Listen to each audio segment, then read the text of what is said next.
128 years ago. Wimbledon is in full swing, and blessed by good weather, the premier tournament of the world is drawing its daily multitudes to the mecca of all tennis lovers. And Fred Perry wins. The title goes to Britain. Victory to Maria Bueno. Victory on the hottest day of the year. Game, set, and match to Mecca. It's 3. In the passage through numerous eras, the gold and silver trophies have become the most prized possessions for tennis's iconic names.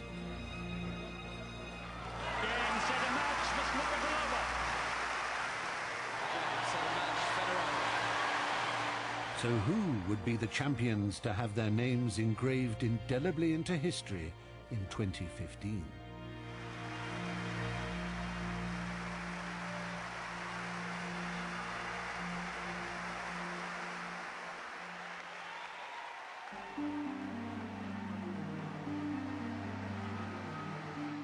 Novak Djokovic, defending Wimbledon champion, seeded 1. Serena Williams, 20-time major champion, #1 seed. Roger Federer, 7-time Wimbledon champion, seeded #2. Petra Kvitova, defending Wimbledon champion, seeded 2. Andy Murray, 2013 Wimbledon champion, seeded 3. Stan Wawrinka, French Open champion, seeded 4. Maria Sharapova, 5-time major champion, seeded 4.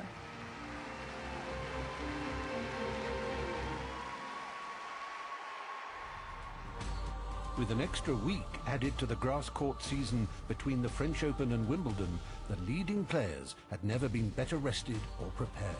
In search of a record 8th Wimbledon crown, nobody was more ready than Roger Federer. I'm aware it's going to take a lot of work. I know it's going to be difficult, but at the same time I know it's possible. The title will be decided by one of the top 10 players. Anything else would be a big shock or a big surprise for a guy to run from the first round all the way to victory. And I'm happy I'm part of that elite group who's got that shot. Serena Williams had her sights set on something really special, winning all 4 slams in the same calendar year. This was her 16th Wimbledon visit since her 1998 debut. And I was really excited to see everyone, seeing like Pete Sampras was around. I was like, oh my God, there's Pete Sampras. It's just really cool to see different players and, different people that you grow up watching on TV, So, and what's different now is that I'm kind of that role where everyone is grown up watching me and I'm still playing, which is shocking. Like Federer, the world #1 is 33. The same age Martina Navratilova was when she captured a record 9th singles title. When Martina was 33, there wasn't that many people that was her age and playing. And now a lot of players are 33 and 34 that are still playing and they're still doing really well. So I'm in a little bit different position where I don't feel like I have to kind of go down every time to win and dig so deep to win. There was a particular significance to Novak Djokovic's bid for a 3rd title. 30 years earlier, his now coach and then wunderkind Boris Becker won the first of his 3. On the eve of the championships, the champion was in reflective mood. Last year, winning against Roger in the 5-set marathon match, probably the best Grand Slam final match that I was part of, and just was incredible feeling. I knew right after the match that the next year are going to be playing at Monday at 1 p.m. which makes some things easier in order to concerning the preparation. But joking aside, to be able to open the center court and play on the fresh virgin grass is really a privilege, and I can't wait for that. The 2-time champion did not drop a set during the first week.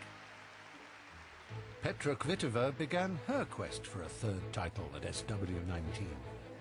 I'm still, kind of player who really playing aggressively and risky. So sometimes it's going into the court, sometimes it's out. So you never know how it's going to be. I think I'm gonna feel the, the history and the good energy which I really need, and that's I really looking forward with this kind of moments before the match, and it's gonna be very nice, and I'm really looking forward. The defending champion was not troubled in week one. One phrase was said more than any other before the first ball was hit. Andy Murray is in the best place I have seen for a long time. The Scot had extended Djokovic on the Parisian clay and was again champion at Queen's. Players improve all of the time throughout their career, and if you don't, players catch up to you and you start to fall behind. So I do feel like I've made some improvements to my game from that period, from the 2012-2013 period. On sun-kissed Wimbledon grass, Murray was several classes above his early round opponents. Victory at Wimbledon would give Serena Williams her 21st major title. The hot favourite breezed through her opener. She was en route to a possible semi-final encounter against a proven champion. When you're able to take a step back from the sport and you realize even the grind of having an everyday routine is actually, you're pretty lucky to be part of that, because you're giving yourself a chance to be part of Wimbledon, to be part of all these amazing Grand Slams and tournaments. So in a way, it's something that I've done from a very young age. I still find passion and belief and a lot of motivation to be a better player, and I guess those are the things that keep me going. Maria Sharapova was another big name to progress through to the second week without the loss of a set. As temperatures rose on court, Roger Federer barely looked like he had broken a sweat as he swept past his first two opponents with ease. His 34th birthday just weeks away, Mr. Imperious rations his tournaments accordingly, but insisted he hadn't felt better in years. A mouth-watering clash against Murray in the semis was calling. Stan Wawrinka was in pursuit of a rare double, winning the French Open and Wimbledon back-to-back. More than anyone, he benefited from the calendar change. Well, for me, after Paris was really good to have 1 more week, that's for sure. I had time to go home a little bit, time to rest a little bit, feel great now. I had time to really practice well on grass and to rest in the same time, so that was perfect to have 1 more week. Umbrellas are habitually an all-too-common sight during the Wimbledon fortnight. This year, they were more frequently used to shield the public and players from the sunshine than the rain. On Wednesday, the 1st of July, the All England Club recorded the hottest temperatures in its history. Coming into the Wimbledon Championships, we knew it was going to be hot. We were hoping we might break a record because we love records being broken. So we were expecting a heat wave, but wow, what a temperature. 36 Celsius, smashing the previous record of the 26th of June 1976, which was 34.5, so easily beating that. 39 years had passed since Bjorn Borg first lifted Wimbledon's gold trophy. From 1978 to 1980, the Swede won at Roland Garros and was then equally invincible on the grass at Wimbledon, a feat that Rafa Nadal completed on 2 occasions. But it has been a problematical year for the man from Mallorca. Injuries, illness, and a self-admitted crisis of confidence saw him fall to number 10 in the world, his lowest ranking in a decade. In round 2, he faced a dangerous opponent, 6'5" Dustin Brown from Germany, an aggressive, unorthodox qualifier who had already defeated Rafa on grass once. The 30-year-old had never set foot on the world's most hallowed court before, but, as countryman Boris Becker once insisted about himself, it seemed the centre court was Brown's back garden.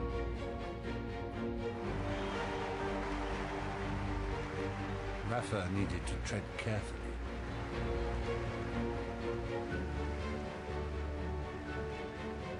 Daring drop shots and raids to the net were plentiful, as the German frequently made Nadal look out of sorts. He took the first set.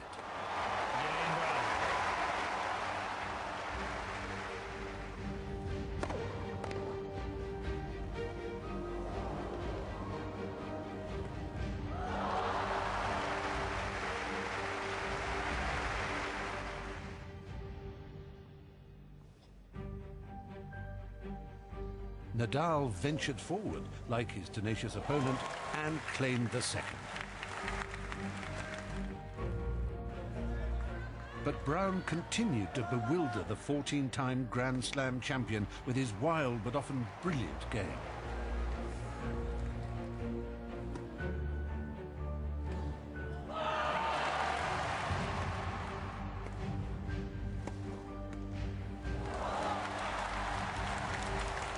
The centre court crowd was torn between applauding for the popular Spaniard, an enduring favourite, or the Rastafarian showman who once travelled around the tennis circuit in a camper van. The world number 102 served magnificently throughout and completed the biggest victory of his career with an ace.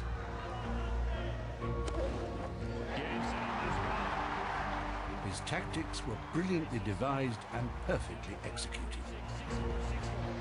Obviously, I'm not unbeatable on this surface, but it comes more natural to me playing on this, especially with my type of game. I know that I can play really well on this, and I'm looking forward to the next match. Probably the best day of my life so far. Acknowledging his father, tattooed on his torso, Dustin Brown knew he had outshone one of the game's brightest lights, but he had been helped by Rafa's lack of energy and authority. This year I was ready to compete well, and I was playing well before that tournament. Had the right preparation, all the things that I thought that were going to be fine to try to play a good Wimbledon. But obviously today it's tough. Ominously, it was his fourth straight Wimbledon defeat to one ranked outside the top 100. Heather Watson went to the brink in her opening match, saving 3 match points against Caroline Garcia of France before beating the 32nd seed.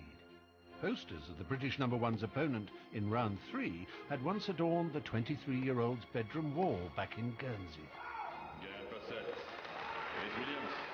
After Watson's one-time heroine Serena Williams took an effortless 25 minutes to claim the first set, there was no sign of an upset. Then, midway through the second, Watson galvanized into the aggressor, and while she flew around the court as if her life depended on it, Williams was yards behind the pace.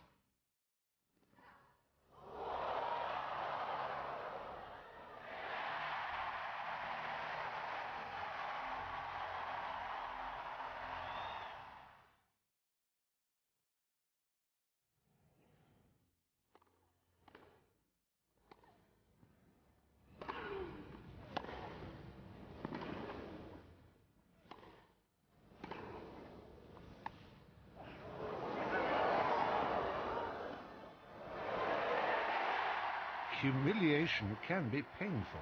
The Brits continued to turn the screw, much to the crowd's pleasure.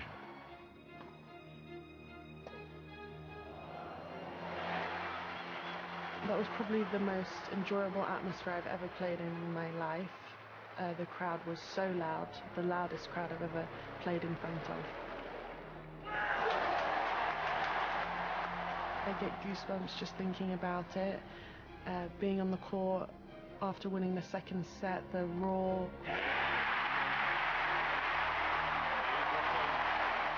It's amazing. Watson took a 3-games-to-love lead in the decisive set, cheered on by the strident home fans. I don't think I've ever played the crowd here like that. They were really vocal.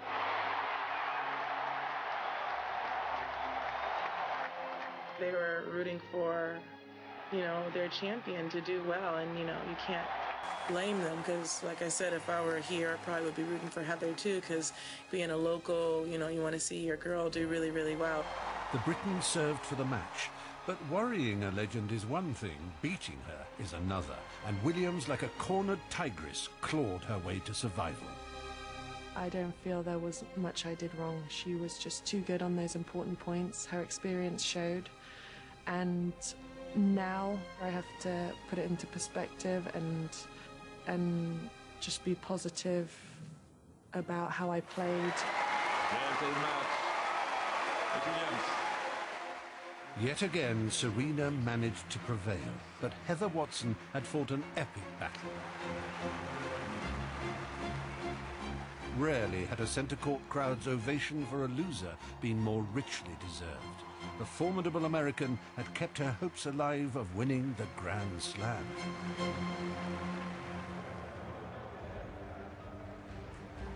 As a five-time champion progressed, another past winner said goodbye to Wimbledon.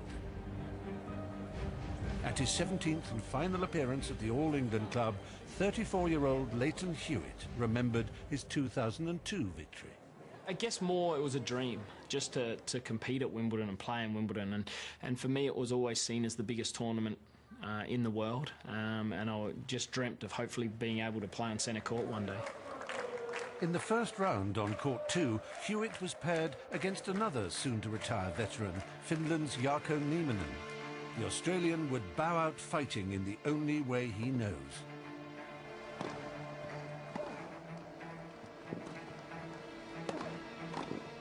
A clan of Aussie supporters known as the Fanatics, a travelling and branded band of vociferous supporters from down under, lapped up every point their long-time hero ran down.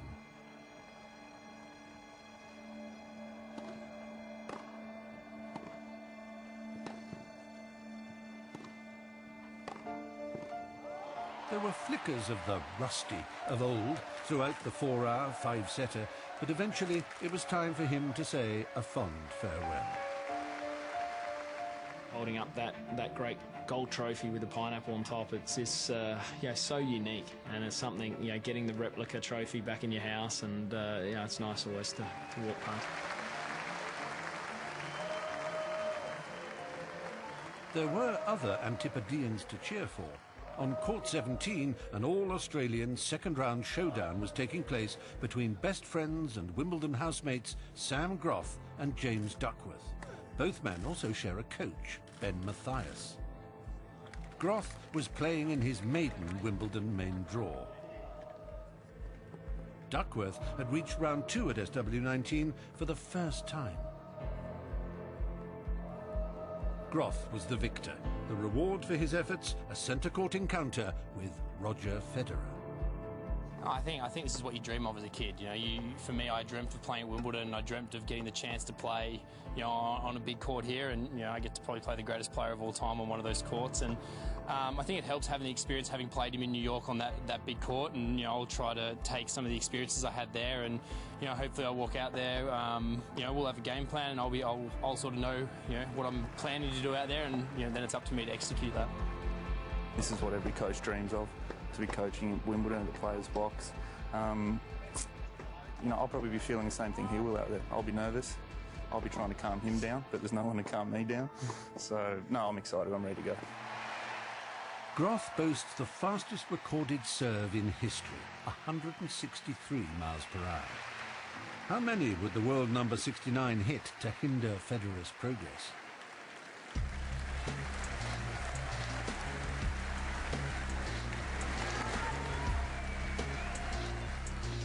In the first game, the Australian announced himself with a 142-mile-per-hour strike.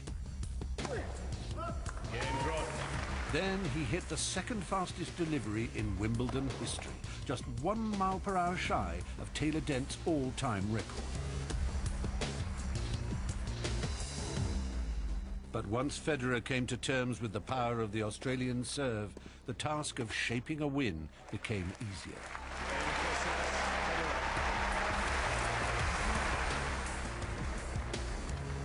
Federer's serve didn't look too bad either. Game and second sets.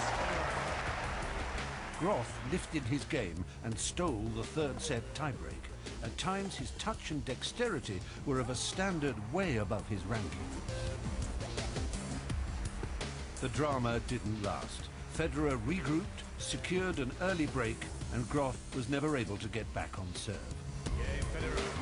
The Swiss progressed through to the fourth round.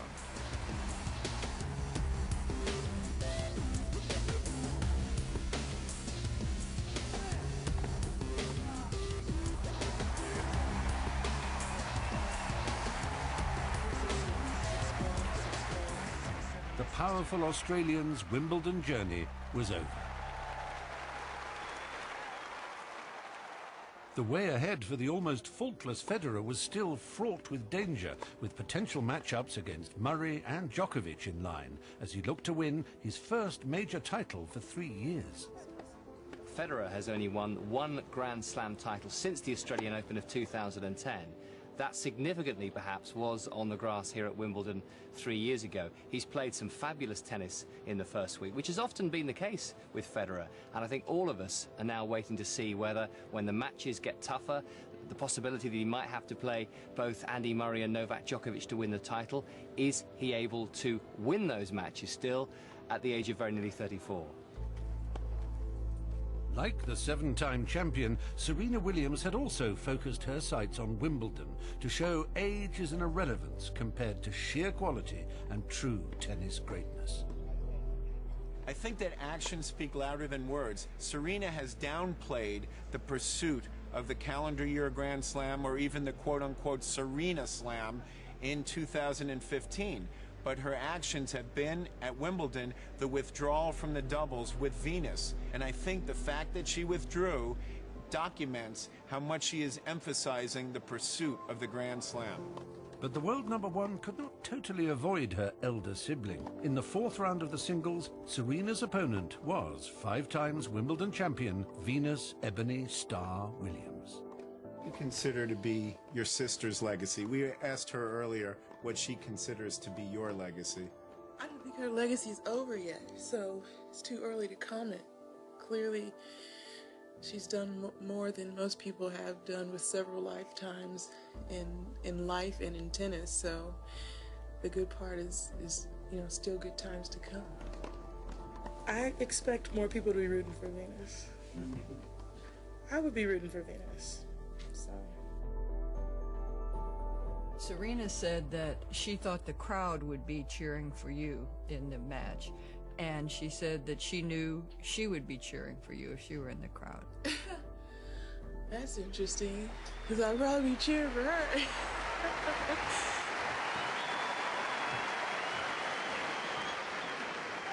First set, Miss Serena Williams to serve. Ready? Play. Combined, the sisters had monopolized Wimbledon with 10 singles titles since the turn of the century. In this, their 26th career encounter, it was Serena who dominated from the outset with her big hitting.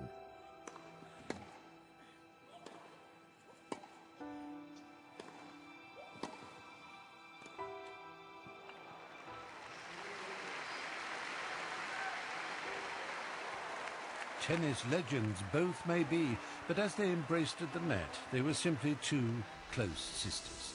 No hard feelings. Never, ever. The world number one remained on course to make Grand Slam history. Defending champion Djokovic was improving with each round. Having cruised past Germany's Philipp Kohlschreiber and Jarkko Nieminen, he produced another commanding performance to outplay Australia's Bernard Tomic and reach the second week. Could anyone halt his masterly progress? The reigning women's champion Petra Kvitova had been playing superbly, surrendering only 3 games in her first 2 matches. Against Jelena Jankovic, a former world number one, the second seed was a set and a break up, and looked like victory would be a formality in under an hour. Then suddenly, Kvitova crumbled as her opponent built a more solid game. The champion found herself in a decider where she continued to unravel.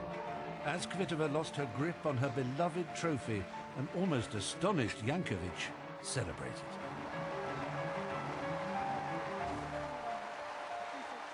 Good evening, ladies and gentlemen. Press conference for Petra Kvitova. English questions first, as usual. Who'd like to ask the first question? Earlier in the week, you spoke about when you first won Wimbledon, what it was like to come back and all the pressures at that time. What has it been like for you this time? To lose in the 3rd round, not being the second week of the favorite tournament for me, it's really sad, and I really don't know what I can say, but that's it. Home hopes were high for Andy Murray. A decade had passed since the Scot first played in the main draw at the All England club. Even including his title year of 2013, his form was perceived as never being better.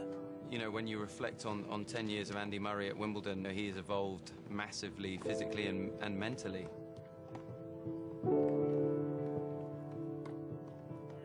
I don't think he found it particularly easy playing at Wimbledon. I think the pressure and the attention, the spotlight, being the best British player, playing in the best tournament in the world as a home player,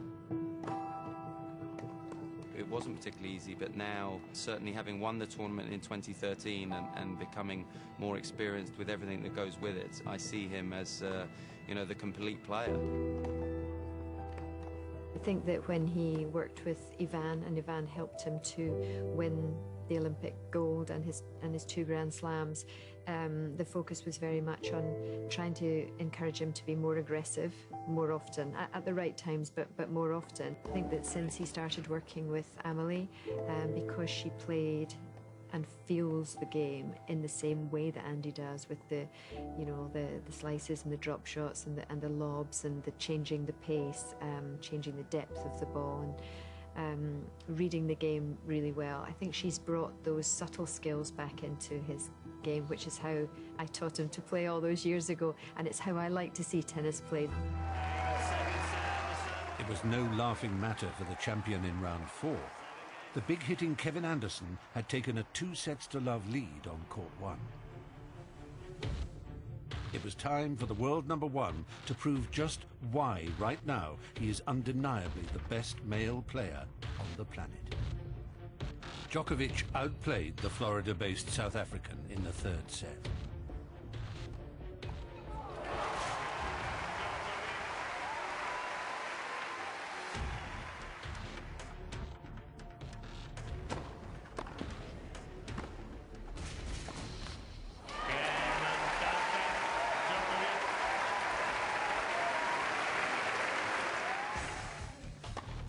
He managed to just hold on to the 4th. Frustratingly, fading light stopped playing. The match resumed 16 hours later for the deciding set. At 5 games all, Anderson dramatically surrendered to the serve.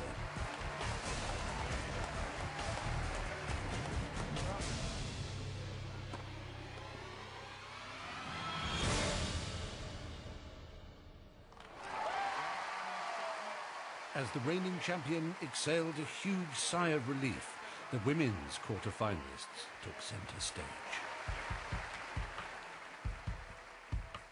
The unconventional Swiss Timea Baczynski was beaten by the gifted young Spaniard Garbiñe Muguruza.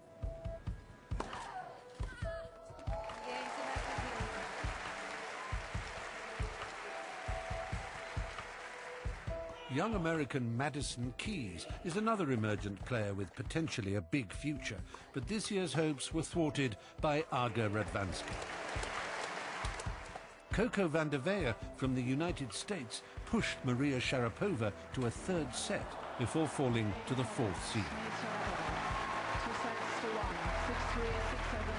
The previous month in Paris, former world number 1 Victoria Azarenka forced Serena Williams to play a decider en route to the American taking the title. Williams showed herself to be the stronger that day, and it was a similar story on centre court. Serena was now only 2 matches away from winning a 21st major title. Frenchman Gilles Simon has always been a neat and tidy player, but not quite efficient enough to upset the master of tennis grace, Federer, who moved on to his 10th Wimbledon semi-final in straight sets. Likewise, Andy Murray was simply too ruthlessly efficient for Canada's Vasek Pospisil, playing in his first ever major quarter-final.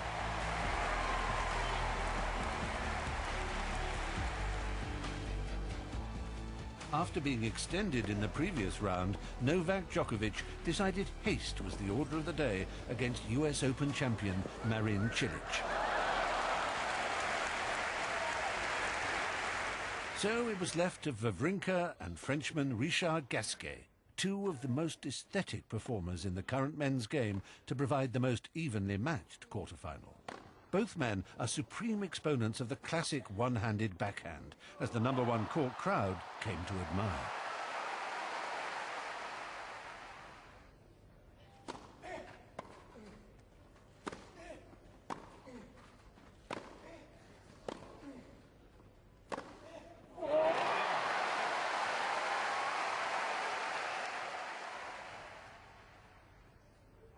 But it was Gasquet who came out on top in a truly enthralling contest.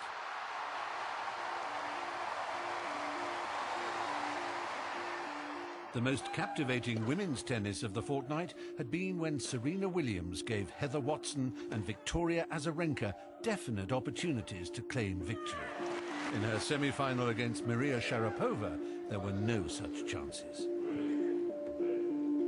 Sharapova last beat Williams in 2004. 11 years on, the American's powerful serve and ferocious ground strokes proved too much for the Russian, whose tally of unforced errors didn't help matters.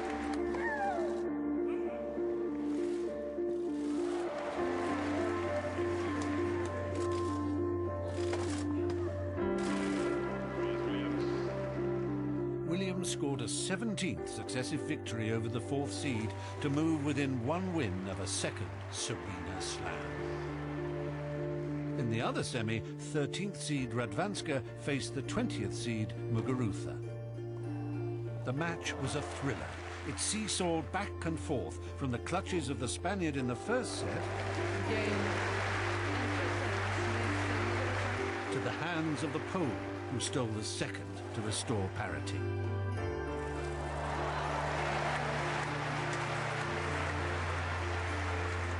Finally, Muguruza grasped the decider, displaying remarkable composure to win her maiden major semi-final. In an era when Rafa Nadal has played a dominant role in the men's game, Garbiñe Muguruza was the first Spanish woman to reach a Grand Slam final for 15 years.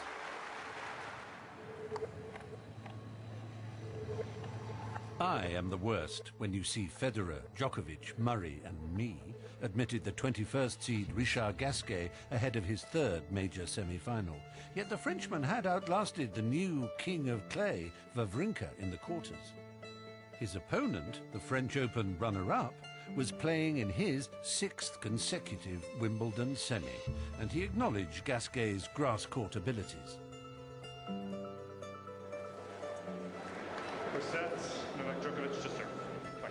Aside from Wawrinka, Gasquet had beaten both the Australian Nick Kyrgios and Bulgaria's Grigor Dimitrov, who in 2014 had proved their quality on Wimbledon's grass.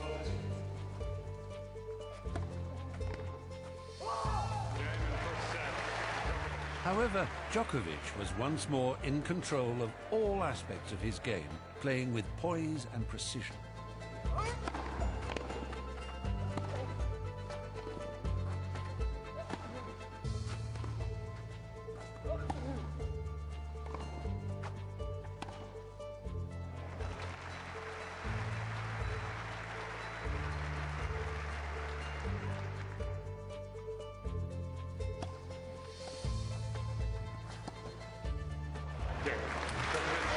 While the crowd enjoyed the Frenchman's elegant ground strokes, Gasquet's touch and style were not enough to overcome the robotic relentlessness of the world #1.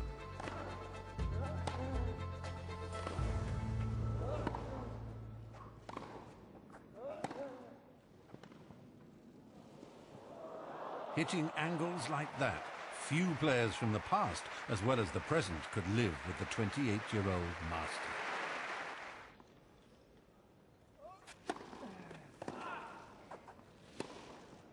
Novak Djokovic reached his 15th final from the last 20 Grand Slam events.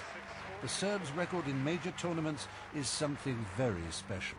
However, it still has some way to go to eclipse that of Roger Federer, who was 4 years of age when Boris Becker won his first title at SW19. We always watch TV, the tennis on TV, and the main thing was actually Wimbledon. And as Roger was rooting very much first for Becker, then also later for Edberg. And on those hard matches, then if one of those two lost, when he even cried at home. He also learned a lot from those matches, I believe. Federer's game during the championships had been near perfect, with one standout weapon in his armory. He's mainly surfing so well, and this actually puts him in a quite comfortable situation. I mean, he's not so much under pressure then. I mean, okay, you're always under pressure, but as he's surfing so well, he hardly gets broken. I think he got broken once, and I'm proud of it. Federer and Murray arrived together on centre court for the third time in their career. Roger Federer to serve. Ready, play. Federer was victorious in the Wimbledon final of 2012, while Murray struck back on the same plot of grass to level the head-to-head record 28 days later in the Olympic final. Since then, the Swiss has not added to his major tally, while the Scot has become a double Grand Slam winner. Could Murray halt the Maestro's bid for history?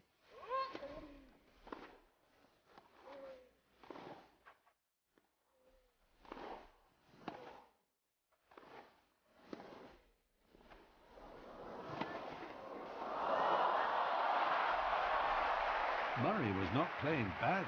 In fact, he was playing extremely well, and would have been too good for most other players who set out in the 128-strong draw.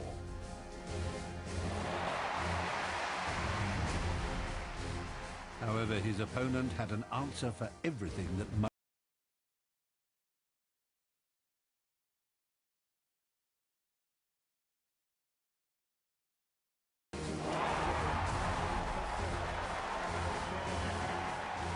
It was one of those days when Federer's tennis was nothing short of magnificent.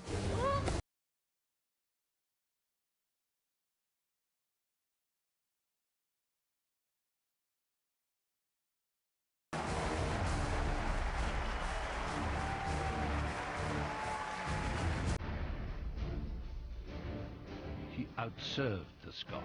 He out-rallied him and sliced and diced him to such an extent that Murray simply found himself searching for new ideas.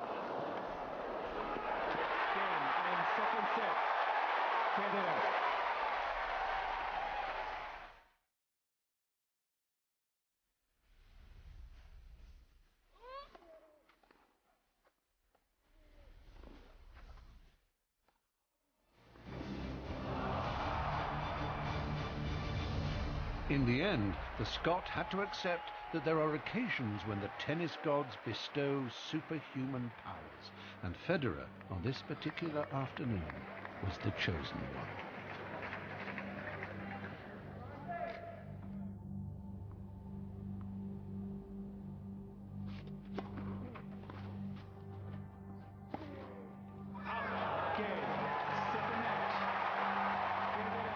For those interested in the statistics, the Swiss hit 56 winners and 20 aces.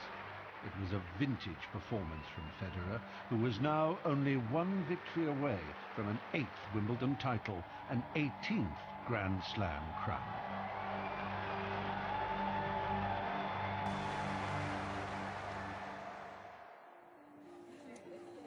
Serena Williams was a great champion before Patrick Mouratoglou became her coach. But by common consent, the Frenchman has directed her to new levels of authority and consistency that weren't always the case before.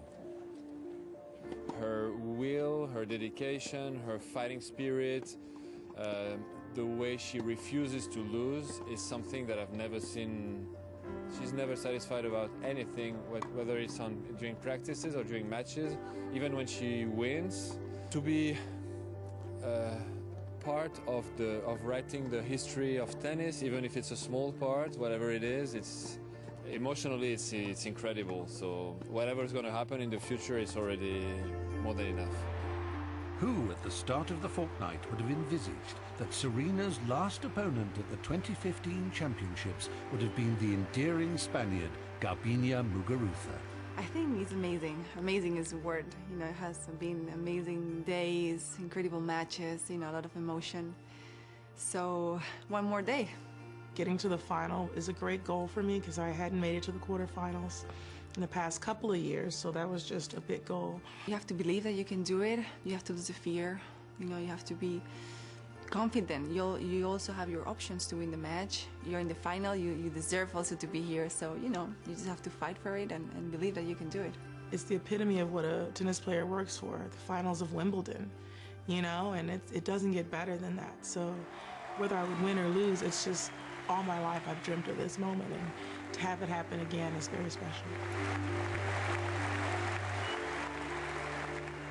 At one end, a competitor playing her 25th major final. At the other, a novice vying for the biggest of prizes for the first time.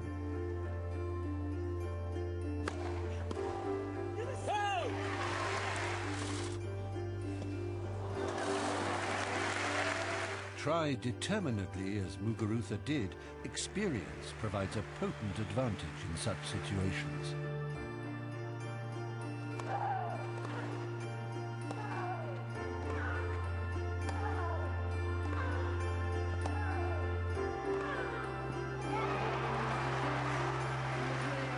Most who knew a thing or two seemed to recognize the way this one was progressing. But even the greats can be misled.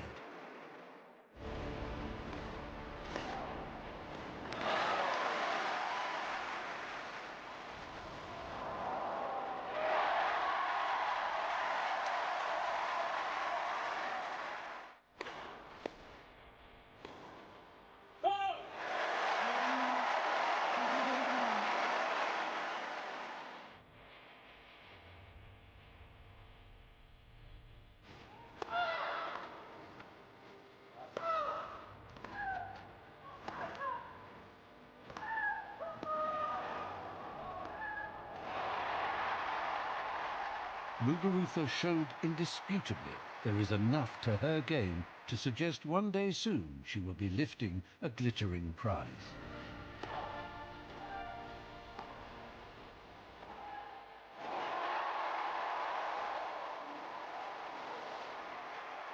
But Serena is never more dangerous than when threatened.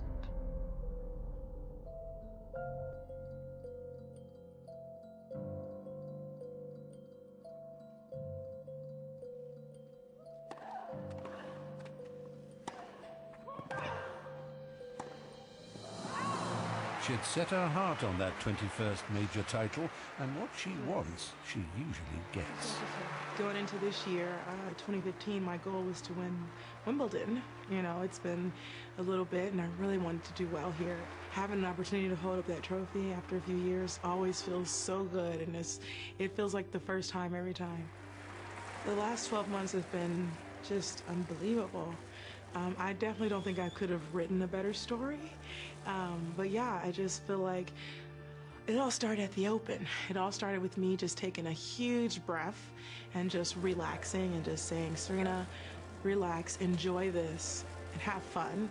And after that, I've just been like on this whole super calm, you know, for me calm. I look really intense on the court, but that's a calm Serena. So, and just enjoying the moments that I have. Next year, I'll be here, God willing, at 1 o'clock on Tuesday. And that's something I really look forward to, and I can't wait for that. 30 years ago, Boris Becker opened his legendary Wimbledon account with the first of his 3 titles. Now his charge, Djokovic, was looking to equal that achievement against an opponent in Federer who was in search of an 8th Wimbledon crown. It's a match that I was expecting, hoping I can play entire year. There's a lot of expectations, there's a lot at stake, the biggest trophy in sport, and I'm sure that we both we got out on the court very excited and motivated to win it. The game has become very much a game of movement now. Whoever moves best seems like world #1, and plus, you know, who's fit and match tough can get the job done really on all surfaces, and Novak's been doing that probably the best on hard courts for the last few years, but has improved a ton on the grass. In a Wimbledon finals, he knows what to expect. Same for me, and that's why it's always going to be epic. It's one of my biggest rivals, and through those matches that I've played against him, especially on the Grand Slams, I became a better player, understood what I'm doing wrong and what I need to do better in order to get myself in front of him, and so that's you know, that's a big part, his contribution to let's say my progress and my success. I've been playing very well for 6 matches now, and keep it up for one more match. Here we go.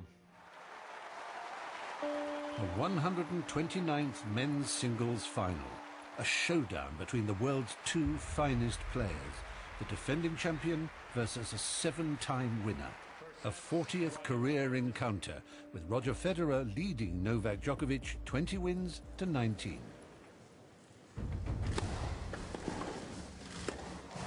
From the outset, it was clear the majority of the crowd support was behind Federer, so mass elation greeted the first break going to the Swiss. True to his nature, Djokovic fought back.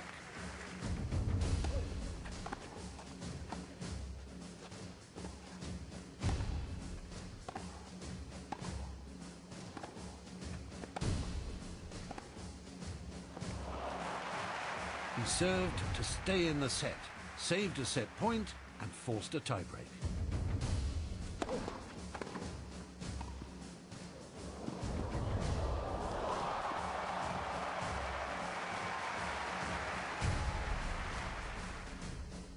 Djokovic won the breaker with ease, helped along the way by an uncharacteristic Federer double fault.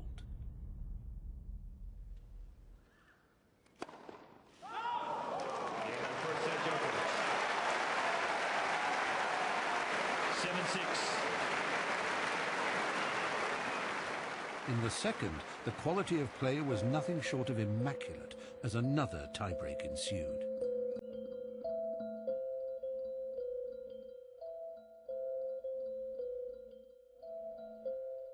The Serb took a 3-1 lead. The Swiss needed to summon up something special.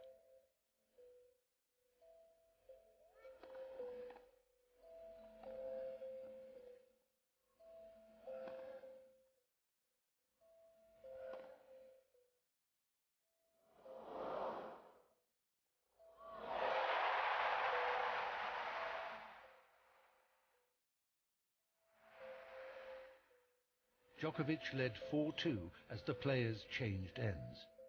Federer struck back and completed the next chapter of the final.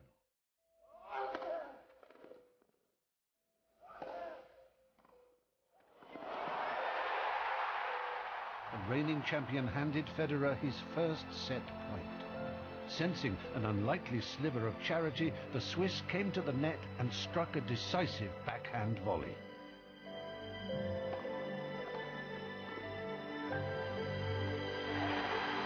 15,000 fans roared their approval. Federer had saved 7 set points to stay in the match. Could this high-stakes duel remain such a closely fought affair, or could either man surge forward to dominate?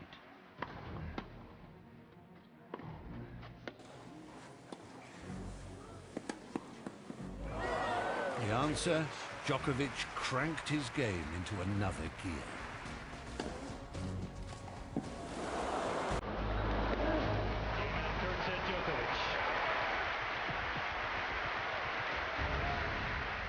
Great champions like Federer do not simply capitulate without dragging out every last ounce of resistance they can muster.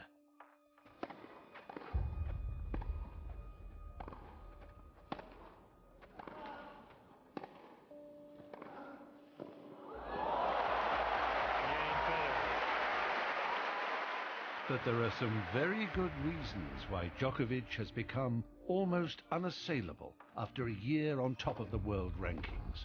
And with that supremacy come the greatest prizes.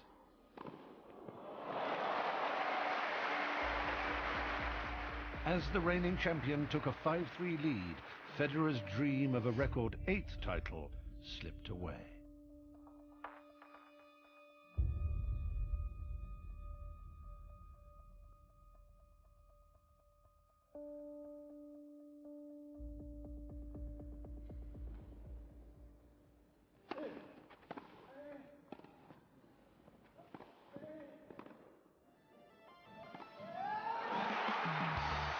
Djokovic won his 9th Grand Slam title, overtaking the likes of Jimmy Connors, Ivan Lendl and Andre Agassi in the all-time list of major wins. It feels like first time every time that I managed to win it. It's a very special court. It's the best tournament and most well-known tennis tournament in the world. Very special occasion. It was not easy after Roland Garros and losing in the finals to kind of regroup, but once I was on the court, I felt that drive. I felt that, strength and motivation and, self-belief to keep going, and I wanted to go all the way. So it's very fulfilling. The champion had matched his coach's Wimbledon accomplishments. Novak Djokovic celebrated his 3rd title success at the All England.